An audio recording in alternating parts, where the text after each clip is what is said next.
Hello, my name is Stanley Ugagbe and welcome to today's commentary on what is happening in Nigeria. This is the News Chronicle. Just yesterday, the federal government of Nigeria, in a joint communique with the United Nations, revealed that currently 31 million Nigerians are currently food insecure. Now, that is coming on the heel of the numerous reports we have been receiving from the United Nations, from the World Bank, as well as UNICEF, on the deteriorating state of Nigeria. Now, the good thing is the federal government of Nigeria is aware of the state of this country. The good thing is that the government is aware of the hardship that it has subjected the people to. But you know what is troubling? From all indices, it doesn't seem that they care, even if the people perish, even if people die, even if people vanish. Because why? It's been almost over 2 years since this government, has been in office. But what do we get? It has been from one propaganda to the other, blaming past administration and what have you.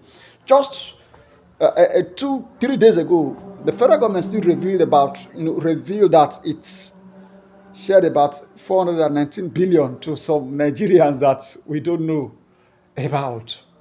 And you ask yourself, a nation that wants to fix the system, instead of enacting policies that can lift people out of poverty, is sharing money, perhaps 50,000, 70,000, to people, to some even faceless people. Let's even assume that all of that they are sharing is true. How will 70,000, 50,000 help the situation of a family that has been subjected to acute poverty? That the purchasing power has been reduced to the barest minimum. And you ask yourself, at this point, this is still 2025, but all that they are concerned about is how to win elections in 2027, scheming, propagating, and a host of iberiberism. And you ask yourself, were these people elected to serve, or it was just for perhaps their personal aggrandizement? It's actually a sad thing that we have leaders who are elected into office and their citizens are being subjected to all of this. Yet, look at where we find ourselves.